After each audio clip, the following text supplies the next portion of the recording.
When Goodwin's findings were first published in major newspapers and magazines across the country, the reaction was nothing short of explosive, sending shockwaves through American society that would reverberate for years to come.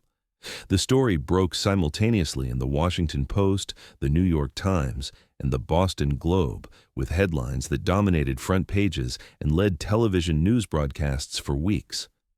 Kennedy family's hidden tragedy revealed became the story that everyone was talking about, from Washington dinner parties to small-town diners across America. The revelation that America's most celebrated political dynasty had lobotomized one of their own children, then hidden that fact for nearly half a century, sent shockwaves through every level of the establishment and forced the nation to confront uncomfortable truths about power, privilege, and the treatment of vulnerable people. The immediate response from the Kennedy family was a carefully orchestrated silence that demonstrated their legendary discipline under pressure. For days, no one from the family would comment to reporters, despite media crews camping outside their various compounds in Hyannisport, McLean, and New York. The family's public relations machinery, which had operated smoothly for decades, seemed paralyzed by a story they could neither spin nor suppress. Finally, after a week of mounting pressure and increasingly damaging speculation, it was Ted Kennedy who broke the silence in a carefully prepared statement delivered from his Senate office. In measured tones that betrayed little emotion, he acknowledged the essential truth of Goodwin's reporting and expressed the family's profound regret for their decades of silence about Rosemary's fate. But the damage to their carefully crafted image had already been done, and no amount of political skill could undo what had been revealed. The story exposed not just medical malpractice from a bygone era, but a pattern of prioritizing image over humanity that seemed to characterize how American elite families dealt with inconvenient truths. Letters poured into newspapers and television stations from other families who had hidden disabled relatives for decades, who had been told by doctors and social workers that institutionalization was the only respectable option for families of their standing. Parents wrote about children they had sent away and never spoken of again. Siblings described brothers and sisters who had simply disappeared from family narratives one day.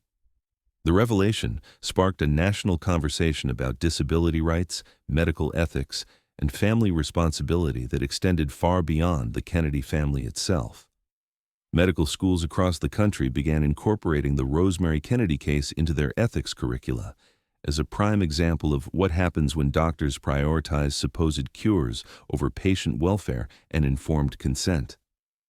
The story also exposed the broader practice of lobotomy in America during the mid-20th century, bringing belated scrutiny to Dr. Walter Freeman's legacy. Freeman had performed thousands of these procedures throughout his career, often with devastating results that had been covered up or ignored by the medical establishment.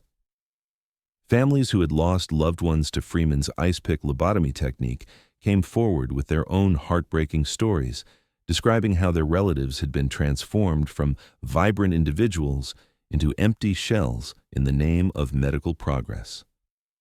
A class action lawsuit was eventually filed against Freeman's estate and the institutions that had enabled his practices, though most of the victims were already dead and their families had spent decades believing they had done the right thing. But perhaps most importantly, the story fundamentally changed how America talked about disability and the rights of people with intellectual and developmental differences. The Special Olympics, which Eunice Kennedy Shriver had founded in 1968, suddenly made perfect sense to people who had previously seen it as simply a nice charitable cause. They understood that it wasn't just about providing sports opportunities for disabled individuals, but about acknowledging their full humanity, celebrating their abilities rather than focusing on their limitations, and refusing to hide them away in institutions where they could be forgotten. Rosemary Kennedy, who had been systematically erased from family photos and official biographies for 46 years, became the unexpected face of a movement that would transform how society viewed and treated people with disabilities. Today, when we look back at the revelation of Rosemary Kennedy's story with the perspective that only time can provide, we can see it as a crucial turning point in American attitudes toward disability, medical ethics, and the responsibilities that come with power and privilege. But at the time, for the people living through it, it was simply a painful family reckoning with a terrible decision made in a different era, when medical knowledge was primitive and social attitudes toward disability were shaped by fear and shame rather than understanding and acceptance. The immediate consequences were swift and far-reaching. Dr. Freeman's lobotomy practices, which had already been falling out of favor in the medical community, were completely discredited and banned by major medical institutions within months of the story breaking. Medical schools across the country redesigned their ethics curricula to emphasize patient rights, informed consent, and the dangers of medical paternalism that had characterized Freeman's approach. The informed consent process became much more rigorous and comprehensive, with multiple safeguards designed to prevent the kind of unilateral decision-making that had destroyed Rosemary's life. Families began demanding second opinions for major medical procedures, questioning medical authority in ways that would have been unthinkable in the 1940s, and advocating fiercely for their loved ones instead of simply trusting experts to make life-altering decisions without input or oversight. The Kennedy family, for their part, tried to make amends in ways that would honor Rosemary's memory and address the broader issues her story had raised. They dramatically expanded the Joseph P. Kennedy Jr. Foundation, transforming it into one of the largest funders of disability research and advocacy in the world. The foundation began supporting groundbreaking research into the causes and treatment of intellectual disabilities, funding programs that emphasized community integration rather than institutionalization, and lobbying for legislation that would protect the rights of people with developmental differences. They used their considerable political influence, for perhaps the first time in their family's history, in service of the vulnerable and powerless rather than their own political ambitions and social advancement. Ted Kennedy became one of the leading voices in Congress for disability rights, sponsoring legislation that would eventually culminate in the Americans with Disabilities Act. But the most important change was cultural, a fundamental shift in how American society viewed and treated people with intellectual and developmental disabilities. Families stopped hiding their disabled relatives in institutions or back bedrooms, ashamed of their differences and fearful of social stigma. Schools began developing comprehensive special education programs that focused on individual potential rather than categorical limitations. The term mental retardation, which had been used clinically for decades, was gradually replaced with more respectful and person-first language that emphasized humanity over diagnosis. People with intellectual disabilities became visible in their communities, in workplaces adapted to their needs, and in media representations that showed their full humanity rather than reducing them to objects of pity or inspiration. Rosemary Kennedy's story became required reading in medical ethics courses, social work programs, and disability studies curricula across the country. Students learned about the dangers of medical paternalism and the way good intentions could lead to devastating outcomes when not tempered by respect for patient autonomy. They studied the importance of family advocacy and the way social stigma could lead to decisions that prioritized appearance over genuine care and love. Yet troubling questions remain that continue to challenge us today. How many other Rosemary Kennedys were there, hidden, away in institutions across the country, their stories lost to time and deliberate forgetting? How many families made similar decisions in the 1940s, 1950s, and 1960s when disability was seen as a source of shame rather than simply a different way of being human? The uncomfortable truth is that the Kennedy family was not unique in their response to disability. They were simply more powerful, more visible, and ultimately more accountable when the truth finally emerged. Thousands of other families made similar choices during that era, but their stories remain buried in unmarked graves, sealed medical records, and family secrets that may never see the light of day. Rosemary Kennedy lived until 2005, dying peacefully at the age of 86 in the Wisconsin institution that had been her home for more than 6 decades. By then, her story had been told around the world and had inspired countless advocates, researchers, and families to approach disability with greater understanding and acceptance. The truth that was buried for 46 years had finally set not just the Kennedy family free from their burden of secrecy, but countless others who had been living in similar shame and silence. As Goodwin pieced together the evidence from multiple sources, cross-referencing medical records with personal testimonies and family documents, she faced a moral dilemma that kept her awake at night. The Kennedy family was still one of the most powerful political dynasties in America, their influence extending far beyond politics into media, business, and social causes. Ted Kennedy was not just a sitting senator, but one of the most influential voices in the Democratic Party, capable of making or breaking political careers with a single endorsement. The family controlled massive media influence through their connections and friendships with publishers, editors, and television executives who had helped craft and maintain their public image for decades.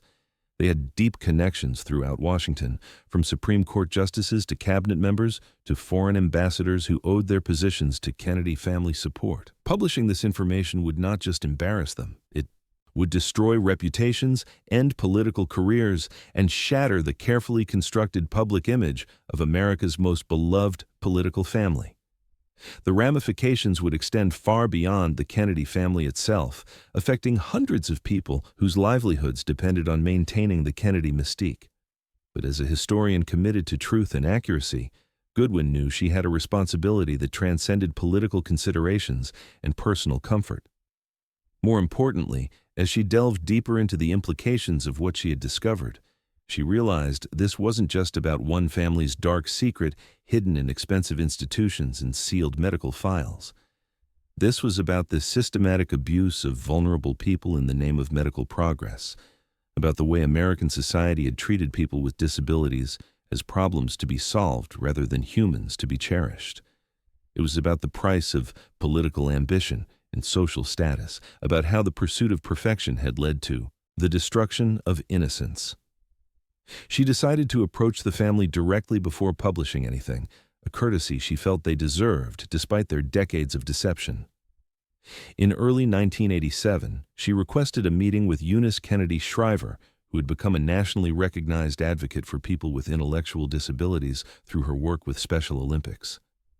The meeting was arranged to take place at Shriver's home in Maryland, and the atmosphere was tense from the moment Goodwin walked through the door. Shriver knew exactly why Goodwin was there, and she had been preparing for this day for decades, knowing that eventually someone would piece together the truth about what had happened to Rosemary. "We've been waiting for someone to find out for 46 years, Shriver told her with a mixture of relief and resignation in her voice. "I've been visiting Rosemary every month since 1942, making the long drive to Wisconsin to sit with what's left of my sister. I've watched what our silence did to her, to our family, and to thousands of other families who suffered in silence because we couldn't find the courage to tell the truth about what happened." Shriver revealed that she had been pushing the family to go public with Rosemary's story for decades, but Joe Kennedy's iron will had kept the truth buried, even after his death. Later, the political concerns surrounding Jack's presidency and Bobby's attorney generalship, followed by their assassinations and the need to preserve their legacies, had provided additional reasons to maintain the wall of silence. "My father made a decision that destroyed my sister's life," Shriver said, her voice breaking with emotion that had been suppressed for decades. "But our silence afterward destroyed thousands of other lives in ways we never intended. Every family that hid their disabled children in institutions because they thought that's what respectable families did. They were following our example. Every parent who felt ashamed of a child who was different, every person with disabilities who was denied opportunities because society saw them as less than human. We bear responsibility for all of that suffering." The conversation lasted for hours, stretching late into the evening as Shriver provided Goodwin with private family documents that had never seen daylight. These included letters from Rosemary written before the lobotomy, filled with hope and love and the simple desire to please her family. There were photographs from her childhood that had been systematically removed from public archives, showing a vibrant, happy young woman who had been loved and cherished before she became inconvenient. Most importantly, Shriver gave Goodwin her blessing to tell the complete truth. Goodwin's breakthrough came from the most unexpected source imaginable, a phone call that would change everything she thought she knew about medical ethics and family loyalty. A retired nurse from George Washington University Hospital contacted her after hearing through professional networks about the research being conducted. The woman was in her 70s, her voice shaky but determined when she called Goodwin's office at Harvard on a rainy Tuesday morning in March 1987. She had been carrying a secret that had grown heavier with each passing year, and she could no longer bear the weight of her silence. "I was there that day in November 1941, she told Goodwin over the phone, her words careful and measured as if she had rehearsed them many times. "I was a young nursing student then, barely 20 years old, and I assisted Dr. Freeman with the procedure. I've never spoken about it to anyone, not my husband, not my children, not even my priest. But I can't take this secret to my grave." The nurse's revelations were absolutely devastating, delivered in the flat clinical tone of someone who had spent decades trying to distance herself from trauma. She described in excruciating detail what had happened to Rosemary Kennedy in that sterile operating room 46 years earlier. The lobotomy procedure, performed while Rosemary was fully conscious and singing at Dr. Freeman's request so he could monitor her responses. The gradual deterioration and silencing of her voice as her brain was systematically damaged with surgical precision. The growing horror on the faces of the medical staff as they realized the magnitude of what they were destroying, watching a vibrant young woman disappear before their eyes. This was the first concrete evidence Goodwin had found, the key that would unlock decades of carefully guarded secrets. But she needed more than one witness, more documentation, more voices to corroborate what seemed almost too terrible to believe. The nurse, whose name was Margaret O'Brien, provided Goodwin with names of other medical personnel who had been present during the procedure or its aftermath. Some were dead, victims of time and old age, but others were still alive and, like O'Brien, felt the weight of their decades-long silence becoming unbearable as they entered their final years. Dr. James Watts, Freeman's longtime partner in developing lobotomy techniques, was still alive in 1987, living in retirement in Virginia. When Goodwin approached him at his modest suburban home, he was initially reluctant to speak, his eyes darting nervously as he invited her into his living room, filled with medical journals and faded photographs. But eventually, as they talked for hours over multiple visits, the burden of secrecy became too much for him to carry alone. "We thought we were helping her," he told Goodwin with tears in his aged eyes. Freeman was so convincing, so confident in his methods. He genuinely believed we were performing miracles, curing conditions that had been considered hopeless for centuries. "We had no idea we were essentially killing who she was, destroying the very essence of her personality and leaving behind only an empty shell." Watts provided Goodwin with medical notes that he had kept in his private files for decades, documents that painted a horrifying picture of medical arrogance colliding with family desperation. These included detailed accounts of the surgical procedure itself, noting Rosemary's responses as different areas of her brain were systematically damaged. The immediate aftermath was documented with clinical precision: her confusion, her inability to recognize family members, her loss of basic motor functions and speech patterns. Most damaging were the notes about the family's reaction, particularly Joe Kennedy's cold calculation in the face of his daughter's destruction. The documents revealed that Joe Kennedy had insisted on absolute secrecy from the moment he realized the procedure had gone wrong, threatening legal action against anyone who might speak about what had happened. Rose Kennedy's breakdown was documented in painful detail, her hysteria upon seeing her daughter's condition, her desperate attempts to find doctors who might be able to reverse what had been done. But the most shocking revelation was yet to come, buried in Watts's private correspondence with other doctors. Goodwin discovered that the lobotomy had been performed without Rose Kennedy's knowledge or consent, a decision made unilaterally by Joe Kennedy after consulting only with Dr. Freeman. In 1987, a historian discovered documents that shattered America's most powerful family. The truth buried for 46 years was finally coming to light, and this truth was so horrifying that the Kennedy family legend would be forever changed. Doris Kearns Goodwin was conducting what she thought would be routine research in the basement archives of Harvard University's Widener Library. The fluorescent lights hummed overhead as she sorted through boxes of yellowed documents expecting to find the typical materials that would help her craft another glowing biography of America's most celebrated political dynasty.